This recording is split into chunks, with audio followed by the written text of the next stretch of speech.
आपका अपना channel India A1 news, जो रखे आपको A1।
उत्तर प्रदेश के लोकप्रिय मुख्यमंत्री श्री योगी आदित्यनाथ जी को उनके उद्बोधन के लिए आमंत्रित करता हूं।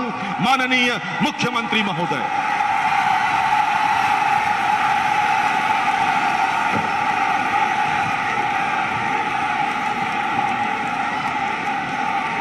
आदरणीय प्रधानमंत्री जी, बुंदेलखंड के विकास की धुरी बनने जा रहे बुंदेलखंड एक्सप्रेसवे के लोकार्पण कार्यक्रम में आपके कर कमलों से यह एक्सप्रेसवे का लोकार्पण होने जा रहा है। मैं बुंदेलखंड के प्रवेश द्वार महर्षि वेदव्यास की इस पावन साधना स्थली जालौन में उत्तर प्रदेश के सभी 25 करोड़ वासियों की ओर से आपका हृदय से स्वागत करता हूं, अभिनंदन करता हूं।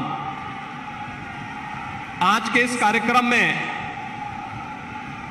मंच पर उपस्थित प्रदेश सरकार में मेरे वरिष्ठ सहयोगी उप मुख्यमंत्री द्वय श्री केशव प्रसाद मौर्य जी, श्री ब्रजेश पाठक जी,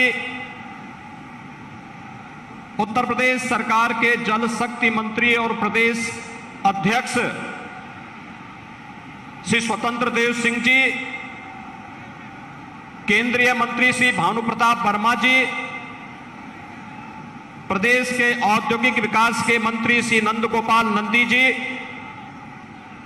प्रदेश सरकार के मंत्री श्री जसवंत सैनी जी, रामकेश निषाद जी, मनोहर लाल मन्नू कोरी जी, माननीय सांसद श्री अनुराग शर्मा जी, कुंवर पुष्पेंद्र सिंह चंदेल जी, डॉक्टर राम शंकर कठेरिया जी, श्री R.K. सिंह पटेल जी,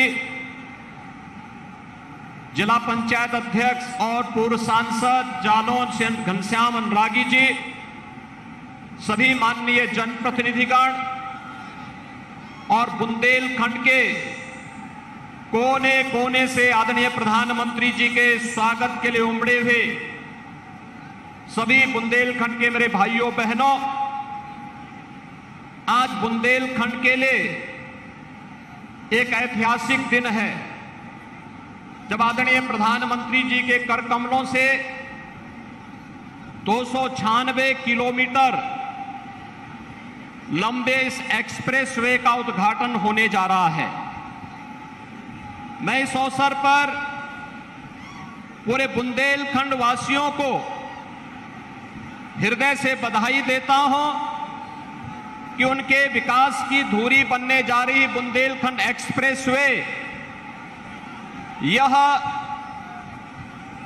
बुंदेलखंड की अर्थव्यवस्था को और उत्तर प्रदेश की अर्थव्यवस्था को एक नया आयाम प्रदान करेगा।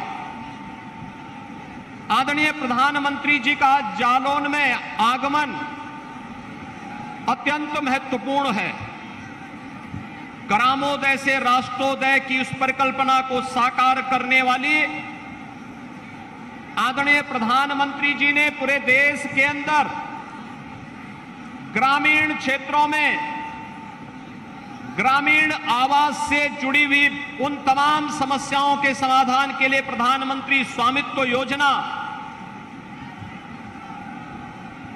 घरौनी के जिस पवित्र कार्यक्रम का शुभारंभ किया था, उत्तर प्रदेश का जालौन पहला जनपद है जहां 100% लोगों को ग्रामीण आवासीय अभिलेख उपलब्ध करवा दिए गए हैं और उसमें घरौनी उपलब्ध होने के बाद आवासीय समस्या जो ग्रामीण क्षेत्र में जहां दबंगों के द्वारा और अन्य कारणों से एक गरीब को मालिकाना हक नहीं मिल पाता था, वह जिस पुश्तैनी जमीन पर अपना मकान बनाता था, उस मकान से जुड़े हुए कागजात न होने के कारण आर्थिक विकास के मार्ग को और अच्छे ढंग से आगे बढ़ाने में जो उसके सामने चुनौती होती थी, आपने उस चुनौती को ग्रामीण आवासीय अभिलेख के माध्यम से हर एक गरीब को उसके आवासीय अभिलेख उपलब्ध कराने के जिस कार्यक्रम को आगे बढ़ाया था, वह जालौन ने सबसे पहले उत्तर प्रदेश के अंदर पूरा किया है। इसके लिए जालौन वासियों की ओर से भी मैं आपका हृदय से अभिनंदन करता हूं, स्वागत करता हूं।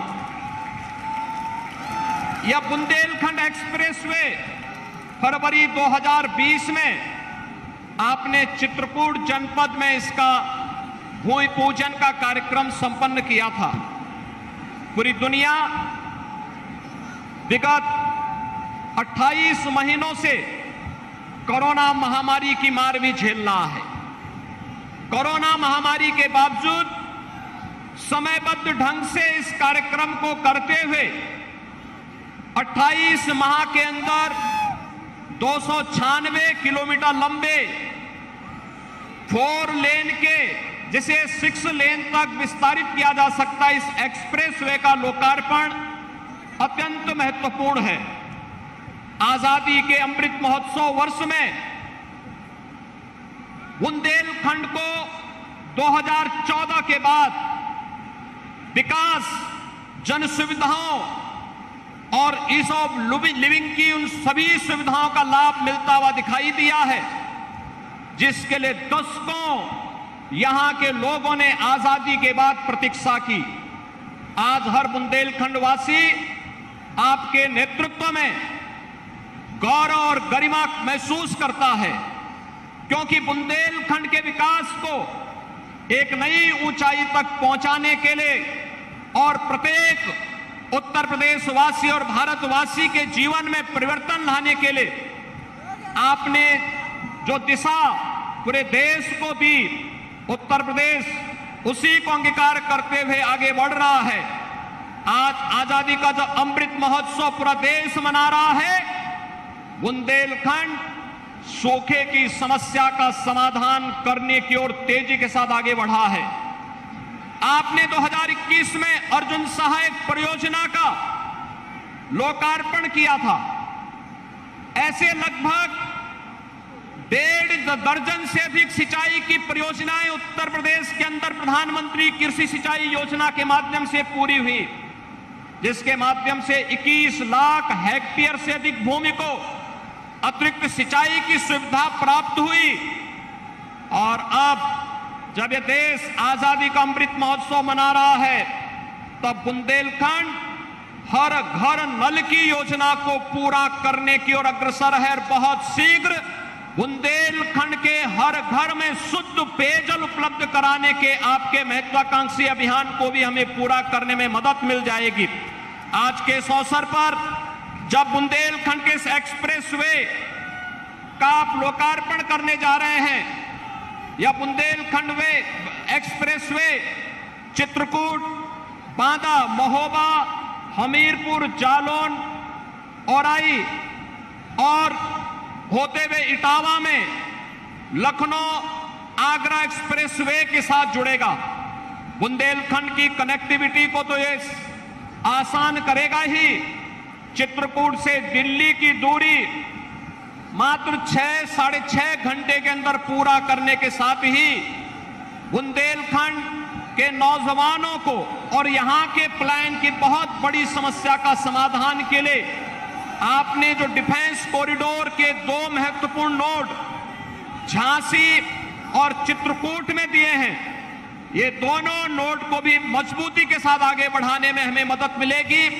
मैं एक बार फिर से बुंदेलखंड एक्सप्रेसवे के लोकार्पण कार्यक्रम के अवसर पर मैं संपूर्ण बुंदेलखंड वासियों की ओर से, उत्तर प्रदेश वासियों की ओर से आपका आभार व्यक्त करते हुए आपका हृदय से स्वागत करता हूं, अभिनंदन करता हूं। धन्यवाद। जय हिंद।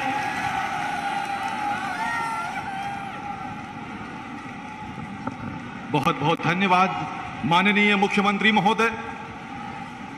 और अब वो क्षण आ गया है जिसकी प्रतीक्षा हम सबको बहुत देर से है, लोकार्पण का समय। मैं माननीय प्रधानमंत्री महोदय से अनुरोध करूंगा कि कृपया वे बटन दबाकर बुंदेलखंड एक्सप्रेसवे का लोकार्पण करें। माननीय प्रधानमंत्री महोदय।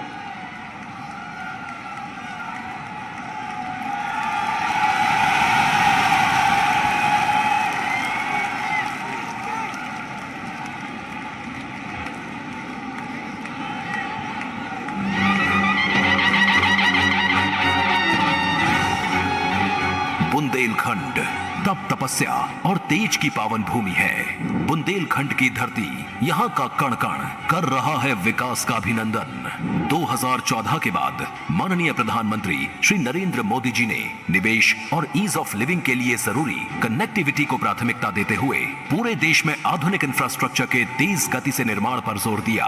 उत्तर प्रदेश इस विकास यात्रा का अहम भागीदार है। वर्ष 2017 के बाद यूपी में डबल इंजन की सरकार और माननीय मुख्यमंत्री योगी आदित्यनाथ जी ने सड़क, रेल, मेट्रो, एयर सहित सभी क्षेत्रों में विकास को प्राथमिकता दी है, जिसका परिणाम है उत्तर प्रदेश की एक्सप्रेस प्रदेश के रूप में बनी नई पहचान। पूर्वांचल की तस्वीर बदलने वाला पूर्वांचल एक्सप्रेसवे, प्रदेश का सबसे लंबा expressway, Ganga expressway, Gorakhpur link expressway और अब विकास की डबल रफ्तार की इसी कड़ी में जुड़ रहा है बुंदेलखंड एक्सप्रेसवे। करीब 14,850 करोड़ रुपए की लागत से 296 किलोमीटर लंबा बुंदेलखंड एक्सप्रेसवे रिकॉर्ड 28 महीनों में बनकर तैयार है, जिसका शिलान्यास प्रधानमंत्री जी द्वारा ही किया गया था। आजादी के अमृत महोत्सव के अवसर पर माननीय प्रधानमंत्री जी द्वारा बुंदेलखंड एक्सप्रेसवे का राष्ट्र को समर्पण इस पावन धरती के वीर वीरांगनाओं की पीढ़ियों का सम्मान है, जिनकी शौर्य गाथाएं आज भी बच्चों को सुनाई जाती हैं। 2014 से पहले बुंदेलखंड में पानी की कमी के कारण जनजीवन बुरी तरह से प्रभावित था, पर अर्जुन सहायक सिंचाई परियोजना और जल जीवन मिशन के तहत यहां सिंचाई और पीने के पानी की सहज उपलब्धता हो रही है। खेती से जुड़ी संभावनाएं बढ़ी हैं, लोगों का जीवन आसान हुआ है। एक्सप्रेस वे से किसान अब अपने उपज और दुग्ध उत्पादों को बड़े बाजारों तक सरलता से पहुंचा पाएंगे। बुंदेलखंड एक्सप्रेस वे इस पूरे क्षेत्र के जनजीवन में बदलाव लाएगा और यहाँ के सामान्य जन को बड़े बड़े शहरों जैसी सुविधाओं से जोड़ेगा। अब चित्रकूट, बांदा, महोबा, हमीरपुर, जालौन, औरैया के लोग भी आधुनिक एक्सप्रेस वे पर चलेंगे। आधुनिक इंफ्रास्ट्रक्चर यहाँ नए उद्योगों, नए उद्यमों को विकसित करेगा, जिससे रोजगार के हजारों अवसर तैयार होंगे। बुंदेलखंड एक्सप्रेसवे से उत्तर प्रदेश डिफेंस कॉरिडोर को भी गति मिलने वाली है। बुंदेलखंड एक्सप्रेसवे के आगरा लखनऊ एक्सप्रेसवे और यमुना एक्सप्रेसवे के साथ लिंक होने से स्थानीय एमएसएमई सेक्टर के लिए नए मौके बनेंगे और क्षेत्र के आर्थिक विकास को बल मिलेगा। एक्सप्रेसवे के दोनों ओर राइट ऑफ वे बनाया गया है, जहां सोलर एनर्जी से ऊर्जा मिलेगी। एक्सप्रेसवे पर प्रवेश व निकासी के लिए इंटरचेंज तथा जरूरी जगहों पर आरओबी, पुल और अंडरपास बनाए गए हैं। साथ ही जन सुविधा केंद्र और स्थानीय लोगों के लिए सर्विस रोड भी बनाए गए हैं। एक्सप्रेसवे के आसपास सघन वृक्षारोपण होगा, इन्वेस्टमेंट पार्क और कारखाने बनेंगे। बुंदेलखंड एक्सप्रेसवे से पूरे यूपी और पूरे देश की आकांक्षाओं को एक्सप्रेस रफ्तार मिलेगी और ये पावन भूमि नए भारत के सपनों का एक अहम केंद्र बनकर उभरेगी। नए भारत का नया उत्तर प्रदेश। बहुत बहुत धन्यवाद प्रधानमंत्री महोदय, आपने आज बुंदेलखंड की संपन्नता के द्वार खोल दिए। भारत की अर्थव्यवस्था में उत्तर प्रदेश की विशेष रूपरेखा को आपने हमेशा सराहा है। अभी हाल में G7 की बैठक में आपने अनेक राष्ट्राध्यक्षों को उत्तर प्रदेश के ODOP के उत्पाद भेंट कर इस तथ्य को पुनः पुनः रेखांकित किया है। उत्तर प्रदेश आपका आभारी है कि आज बुंदेलखंड एक्सप्रेसवे के लोकार्पण समारोह में आप पधारे हैं। अब मैं देश के यशस्वी प्रधानमंत्री माननीय श्री नरेंद्र मोदी जी को उनके उद्बोधन के लिए आमंत्रित करता हूं। माननीय प्रधानमंत्री महोदय।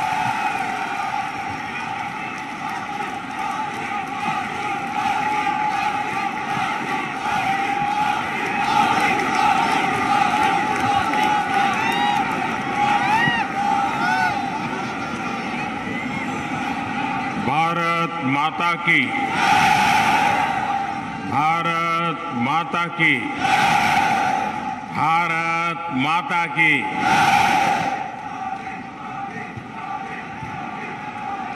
बुंदेलखंड की जहाँ वेद व्यास की जन्मस्थली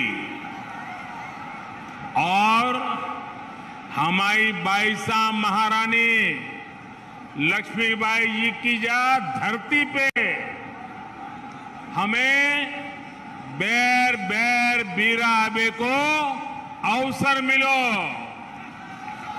हमें बहुत ही प्रसन्नता। नमस्कार। उत्तर प्रदेश के लोकप्रिय मुख्यमंत्री योगी आदित्यनाथ जी, यूपी के उप मुख्यमंत्री श्री केशव प्रसाद मौर्य जी, उप मुख्यमंत्री श्री ब्रजेश पाठक जी, केंद्रीय मंत्रिमंडल के मेरे सहयोगी और इसी क्षेत्र के वासी श्री भानु प्रताप सिंह जी, यूपी सरकार के मंत्रीगण, सांसदगण, विधायकगण, अन्य जनप्रतिनिधि और बुंदेलखंड के मेरे प्यारे बहनों और भाइयों, यूपी के लोगों को बुंदेलखंड के सभी बहनों भाइयों को आधुनिक बुंदेलखंड एक्सप्रेसवे, इसके लिए बहुत बहुत बधाई, बहुत बहुत शुभकामनाएं। ये एक्सप्रेसवे बुंदेलखंड की गौरवशाली परंपरा को समर्पित है। जिस धरती ने अनगिनत शूरवीर पैदा किए, जहां के खून में भारत भक्ति बहती है, जहां के बेटे बेटियों के पराक्रम और परिश्रम ने हमेशा देश का नाम रोशन किया है, उस बुंदेलखंड की धरती को आज एक्सप्रेस वे का ये उपहार देते हुए उत्तर प्रदेश के सांसद के नाते, उत्तर प्रदेश के जनप्रतिनिधि के नाते मुझे विशेष खुशी मिल रही है। भाइयों और बहनों, मैं दशकों से उत्तर प्रदेश आता जाता रहा। यूपी के आशीर्वाद से पिछले 8 साल से देश का प्रधान सेवक के रूप में कार्य करने का आप सबने जिम्मा दिया है। लेकिन मैंने हमेशा देखा था, अगर उत्तर प्रदेश में दो महत्वपूर्ण चीजें जोड़ दी जाए, उसकी कमी को अगर पूरा कर दिया जाए तो उत्तर प्रदेश चुनौतियों को चुनौती देने की बहुत बड़ी ताकत के साथ खड़ा हो जाएगा। पहला मुद्दा था यहां की खराब कानून व्यवस्था। जब मैं पहले की बात कर रहा हूं, क्या हाल था आप जानते हैं।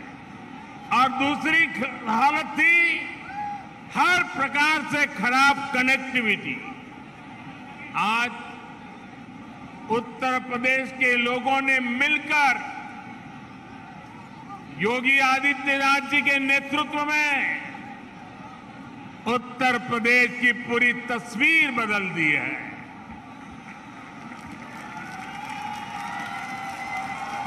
योगी जी के नेतृत्व वाली सरकार में कानून व्यवस्था भी सुधरी है और कनेक्टिविटी भी तेज से सुधर रही है। आजादी के बाद के 7 दशकों में यूपी में यातायात के आधुनिक साधनों के लिए जितना काम हुआ उससे ज्यादा काम आज हो रहा है। मैं आपसे पूछ रहा हूं, हो रहा है कि नहीं हो रहा है? हो रहा है कि नहीं हो रहा है? आंखों के सामने दिख रहा है कि नहीं दिख रहा है? बुंदेलखंड एक्सप्रेसवे से चित्रकूट से दिल्ली की दूरी करीब करीब 3-4 घंटे कम हुई है, लेकिन इसका लाभ इससे भी कहीं गुना ज्यादा है। ये एक्सप्रेसवे यहां सिर्फ वाहनों को गति देगा इतना ही नहीं है, बल्कि ये पूरे बुंदेलखंड की औद्योगिक प्रगति को भी गति देने वाला है। इसके दोनों तरफ, इस एक्सप्रेस हाईवे के दोनों तरफ अनेक उद्योग स्थापित होने वाले हैं। यहां भंडारण की सुविधाएं, कोल्ड स्टोरेज की सुविधाएं बनने वाली है। बुंदेलखंड एक्सप्रेसवे की वजह से इस क्षेत्र में कृषि आधारित उद्योग लगाने बहुत आसान हो जाएंगे।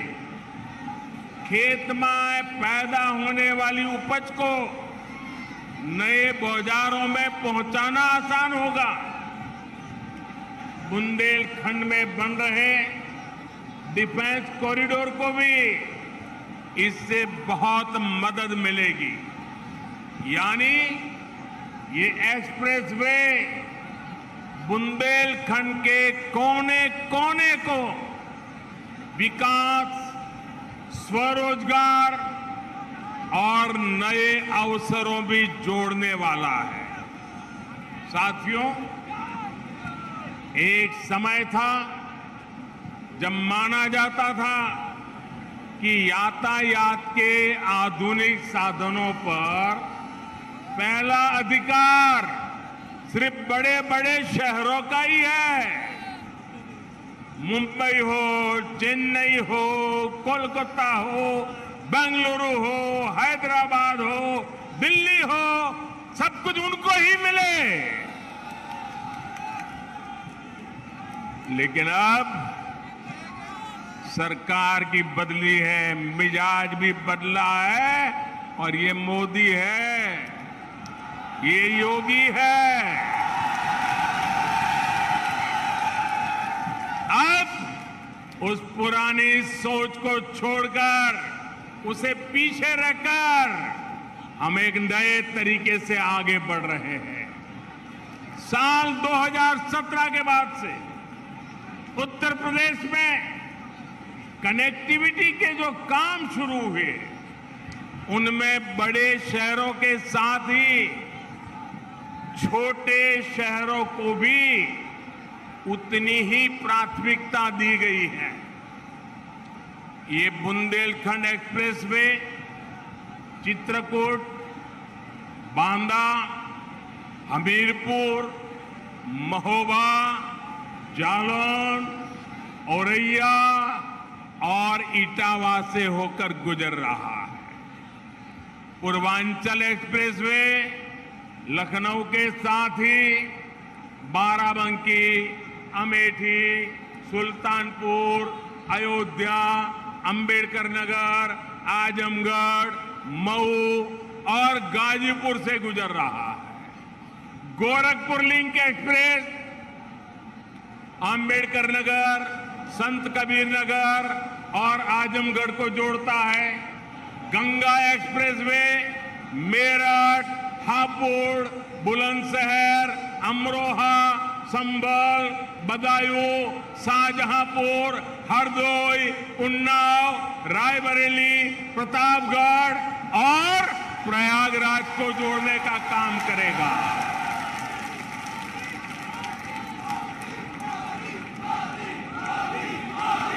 दिखता है कितनी बड़ी ताकत पैदा हो रही है। उत्तर प्रदेश का हर कोना नए सपनों को लेकर के, नए संकल्पों को लेकर के अब तेज गति से दौड़ने के लिए तैयार हो चुका है। और यही तो सबका साथ है, सबका विकास है। न कोई पीछे छूटे, सब मिलकर आगे बढ़े।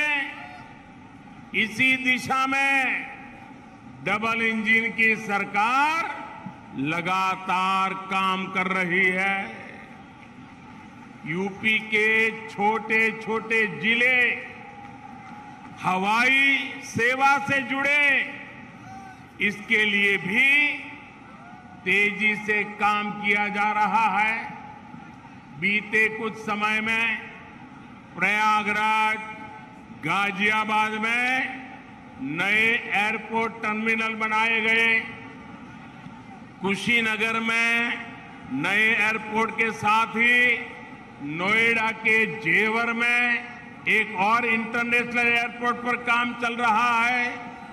भविष्य में यूपी के कई और शहरों को वहां भी हवाई रूट से जोड़ने की कोशिश हो रही है। ऐसी सुविधाओं से पर्यटन उद्योग को भी बहुत बल मिलता है। और मैं जब आज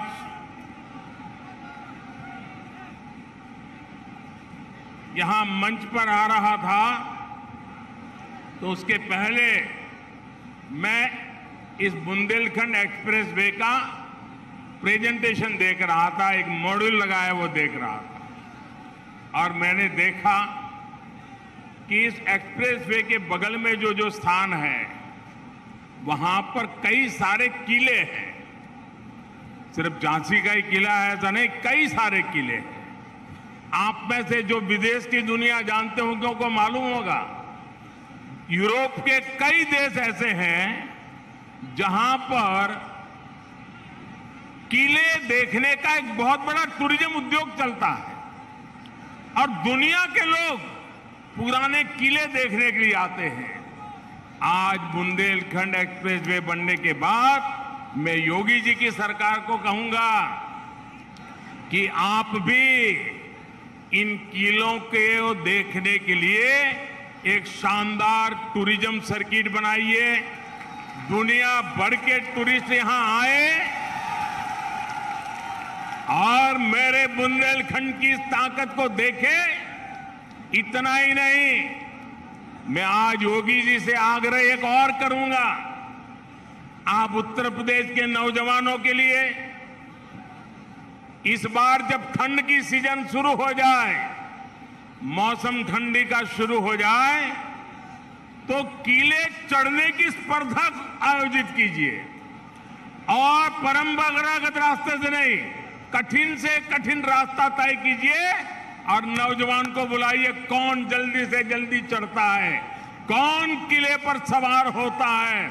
आप देखना उत्तर प्रदेश के हजारों नौजवान इस स्पर्धा में जुड़ने के लिए आ जाएंगे और उसके कारण बुंदेलखंड में लोग आएंगे, रात को मुकाम करेंगे, कुछ खर्चा करेंगे, रोजी रोटी के लिए बहुत बड़ी ताकत खड़ी हो जाएगी। साथियों, एक एक्सप्रेस में कितने प्रकार के कामों को अवसर का जन्म दे देता है। साथियों, डबल इंजन की सरकार में आज यूपी जिस तरह आधुनिक हो रहा है, ये वाकई अभूतपूर्व है। जिस यूपी में, जरा याद रखना दोस्तों, मैं जो कह रहा हूं याद रखोगे, याद रखोगे? जरा हाथ ऊपर करके बताओ, याद रखोगे? पक्का याद रखोगे? बार बार लोगों को बताओगे? तो याद रखिए, जिस यूपी में सरयू नहर परियोजना का पूरा होने में 40 साल लगे, जिस यूपी में गोरखपुर फर्टिलाइजर प्लांट 30 साल से बंद पड़ा था, जिस यूपी में अर्जुन डैम परियोजना को पूरा होने में 12 साल लगे, जिस यूपी में अमेठी राइफल कारखाना सिर्फ एक बोर्ड लगा करके पड़ा हुआ था, जिस यूपी में रायबरेली रेल कोच फैक्ट्री डिब्बे नहीं बनाती थी, सिर्फ डब्बों का रंग रोगान करके काम चला रही थी, उस यूपी में अब इंफ्रास्ट्रक्चर पर इतनी गंभीरता से काम हो रहा है कि उसने अच्छे अच्छे राज्यों को भी पीछे छोड़ दिया है। दोस्तों, पूरे देश में अब यूपी की पहचान बदल रही है। आपको गर्व होता है कि नहीं होता है? आज यूपी का नाम रोशन हो रहा है, आपको गर्व हो रहा है कि नहीं हो रहा है? आप पूरा हिंदुस्तान यूपी के प्रति बड़े अच्छे भाव से देख रहा है, आपको आनंद हो रहा है कि नहीं हो रहा है? और साथियों, बात सिर्फ हाईवे या एयरवे की नहीं है। शिक्षा का क्षेत्र हो, मैन्युफैक्चरिंग का क्षेत्र हो, खेती किसानी हो, यूपी हर क्षेत्र में आगे बढ़ रहा है। पहले की सरकार के समय यूपी में हर साल, ये भी याद रखना, रखोगे? रखोगे? जरा हाथ ऊपर करके बताओ, रखोगे? पहले की सरकार के समय यूपी में हर साल औसतन 50 किलोमीटर रेल लाइन का दोहरीकरण होता था। कितने किलोमीटर? कितने किलोमीटर? 50। पहले, हमारे आने से पहले रेलवे का दोहरीकरण 50 किलोमीटर। मेरे उत्तर प्रदेश के नौजवानों, भविष्य कैसे गढ़ता है देखिए। आज औसतन 200 किलोमीटर का काम हो रहा है। 200 किलोमीटर रोड लाइन का दोहरीकरण हो रहा है।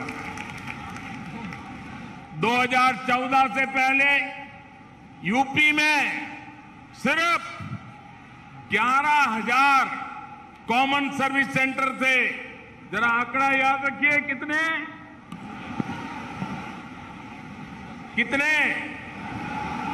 11,000।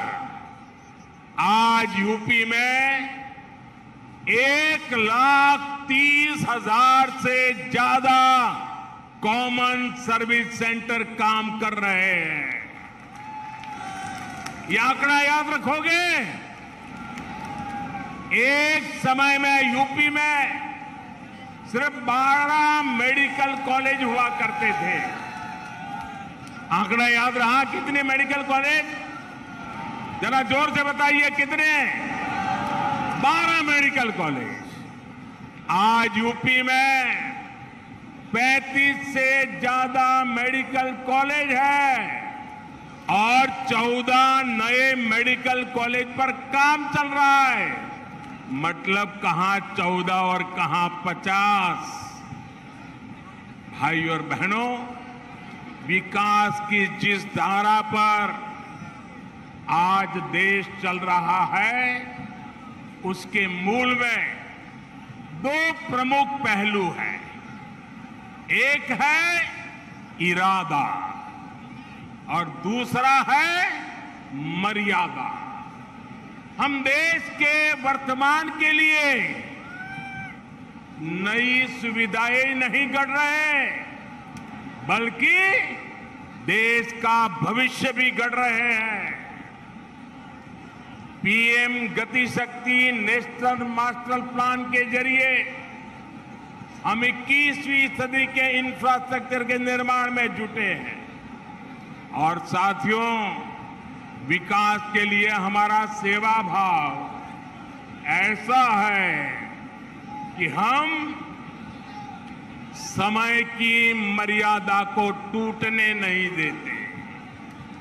हम समय की मर्यादा का पालन कैसे करते हैं, इसके अनगिनत उदाहरण हमारे इसी उत्तर प्रदेश में है। काशी में विश्वनाथ धाम के सुंदरीकरण का काम हमारी सरकार ने शुरू किया और हमारी ही सरकार ने इसे पूरा करके दिखाया। गोरखपुर एम्स का शिलान्यास भी हमारी सरकार ने किया और उसका लोकार्पण भी इसी सरकार में हुआ।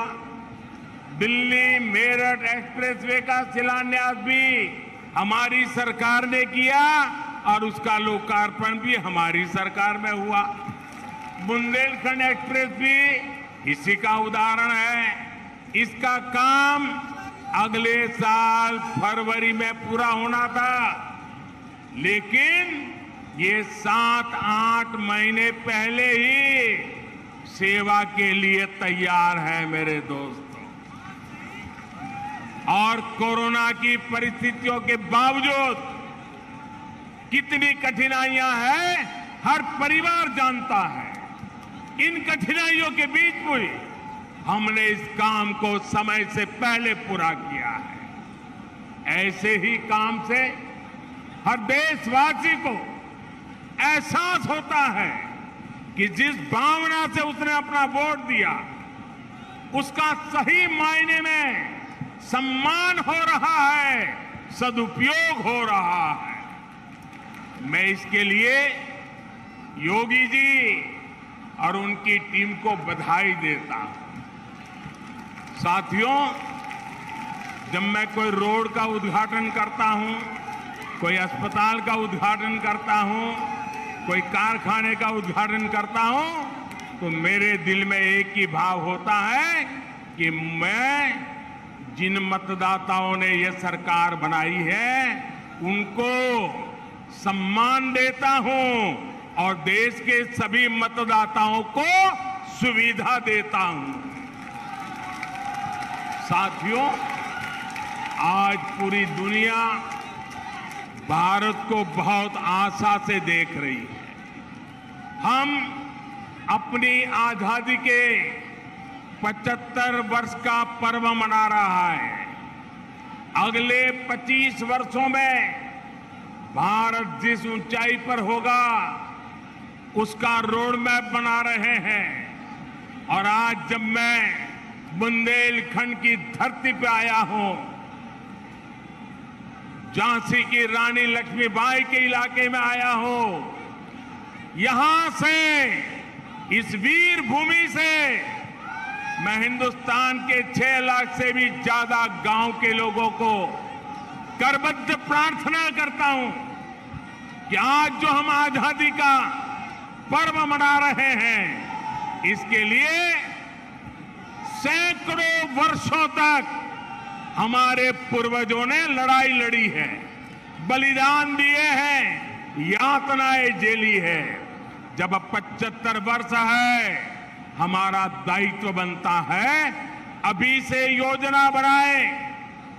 आने वाला 1 महीना 15 अगस्त तक हर गांव में अनेक कार्यक्रम हो, गांव मिलकर के याद कार्यक्रम करे, आजादी का अमृत महोत्सव मनाने की योजना बनाए, वीरों को याद करे, बलिदानियों को याद करे, स्वातंत्र सेनानियों को याद करे। हर गांव में नया संकल्प लेने का एक वातावरण बने, ये मैं सब देशवासियों को आज इस वीरों की भूमि से प्रार्थना करता हूं।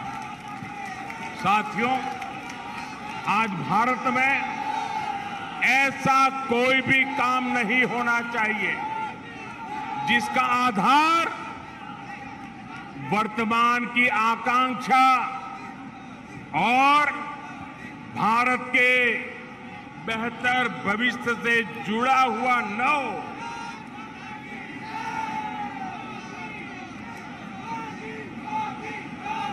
हम कोई भी फैसला लें, कोई भी निर्णय लें, कोई भी नीति बनाए, इसके पीछे सबसे बड़ी सोच यही होनी चाहिए कि इससे देश का विकास और तेज होगा। हर वो बात जिससे देश को नुकसान होता है, देश का विकास प्रभावित होता है, उससे हमें हमेशा हमेशा दूर रखना है।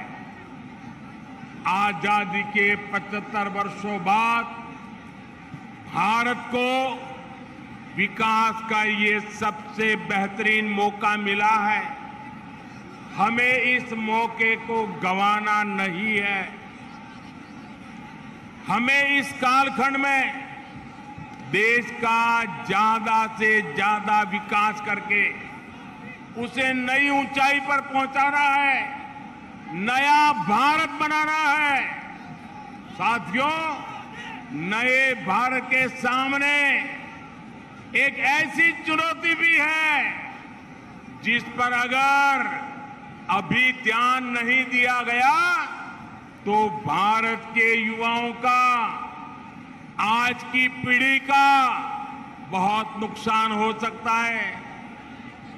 आपका आज गुमराह हो जाएगा और आपकी आने वाली कल अंधेरे में सिमट जाएगी। दोस्तों, इसलिए अभी से जागना जरूरी है।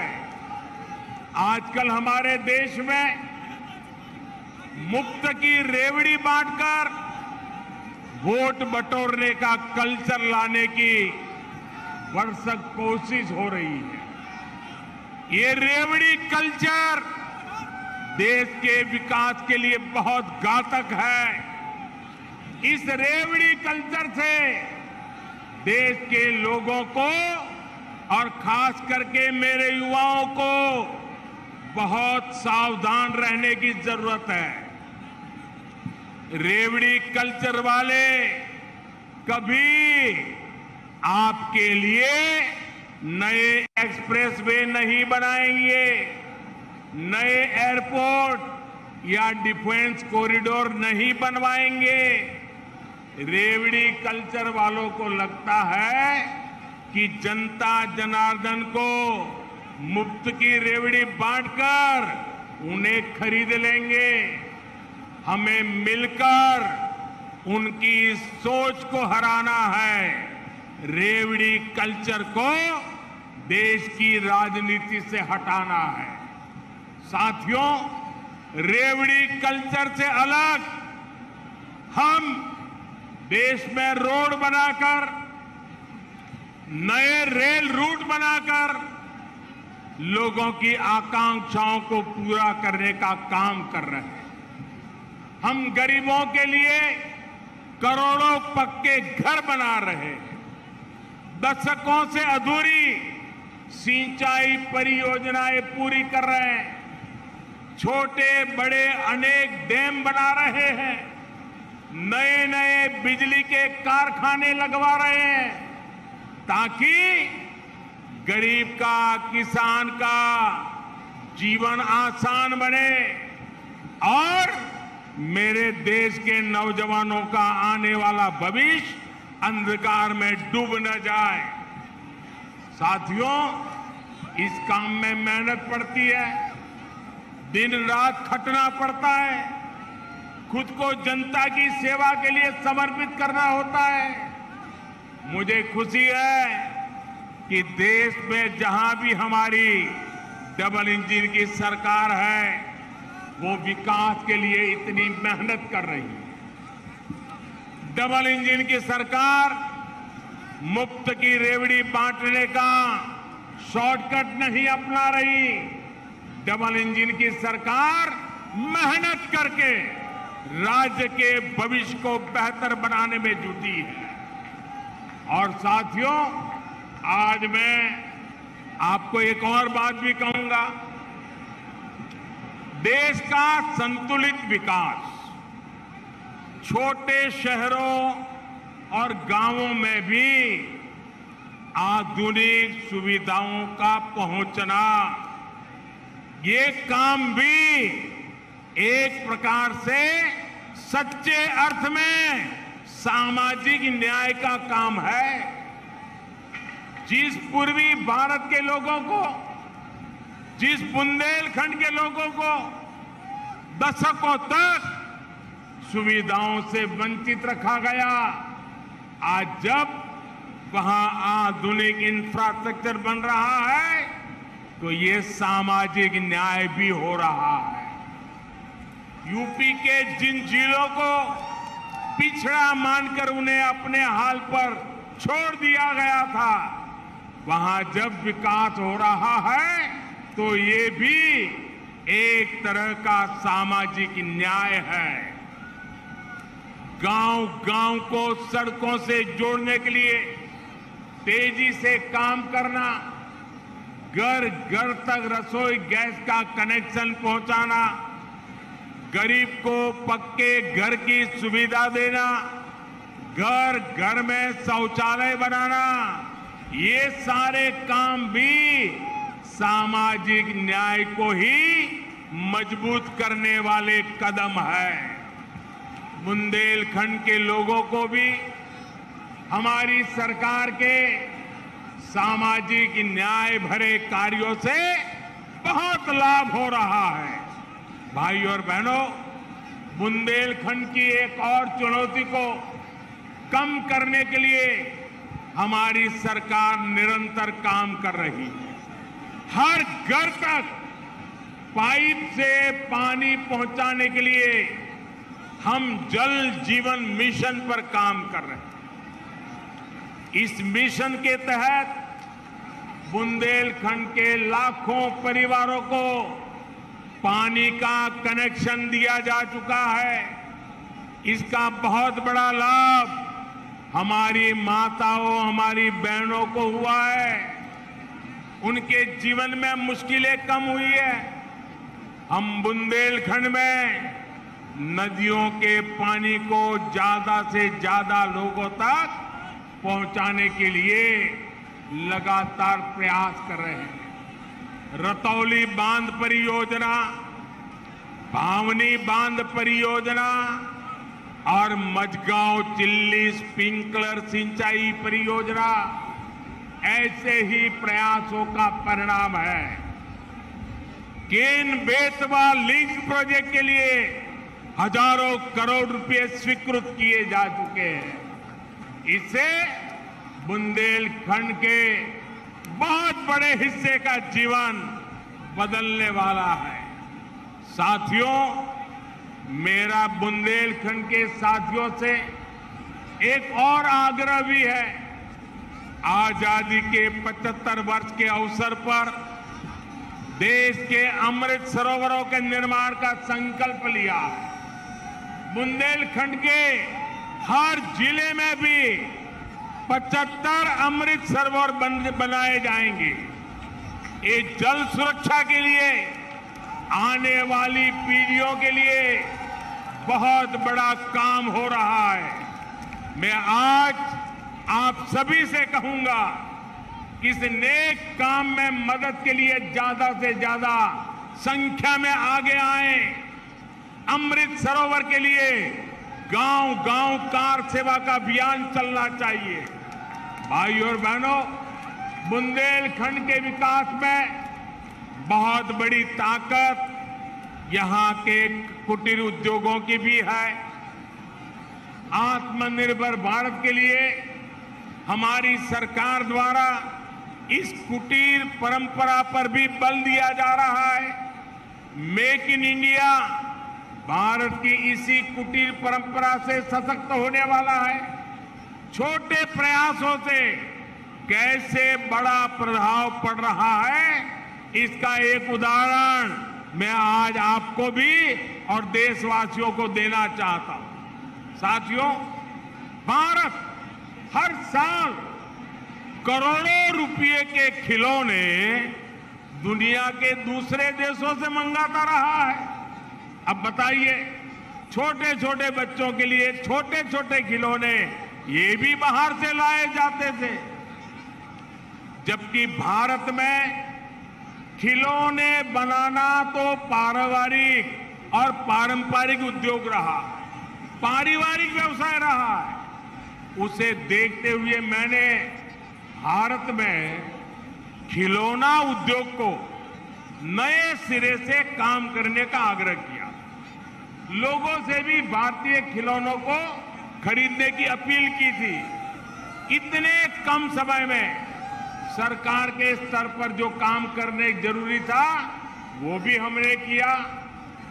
इन सब का नतीजा ये निकला कि आज, और हर हिंदुस्तानी को गर्व होगा, मेरे देश के लोग सच्ची बात को कैसे दिल से ले लेते हैं, इसका ये उदाहरण है। इस सब का नतीजा ये निकला कि आज विदेश से आने वाले खिलौनों की संख्या बहुत बड़ी मात्रा में कम हो गई है। मैं देशवासियों का आभार व्यक्त करता हूं। इतना ही नहीं, भारत से अब बड़ी संख्या में खिलौने विदेश में जाने लगे।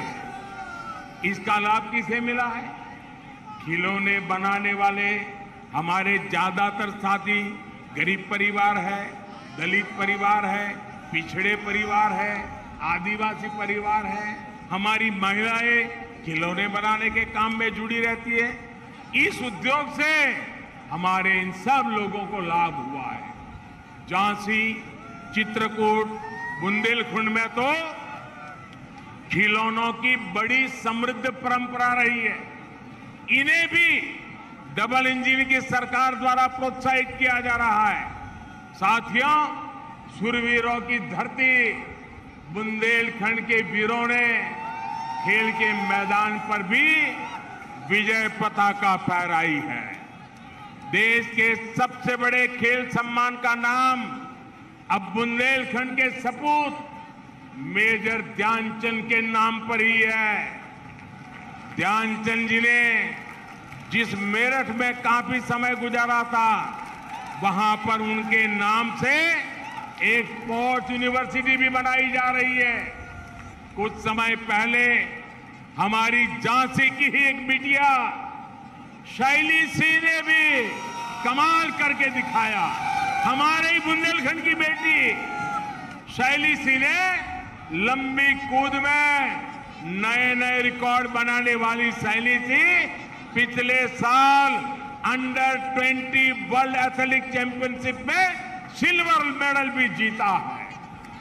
बुंदेलखंड ऐसी युवा प्रतिभाओं से भरा हुआ है। यहां के युवाओं को आगे बढ़ने का खूब अवसर मिले, यहां से पलायन रुके, यहां आधुनिक इंफ्रास्ट्रक्चर बने, इसी दिशा में हमारी सरकार काम कर रही है।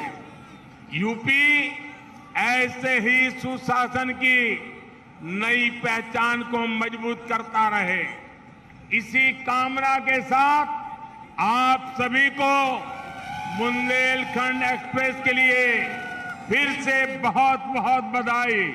और फिर से याद कराता हूं, 15 अगस्त तक पूरा महीना हिंदुस्तान के हर घर में, हर गांव में आजादी का महोत्सव मनना चाहिए, शानदार मनना चाहिए।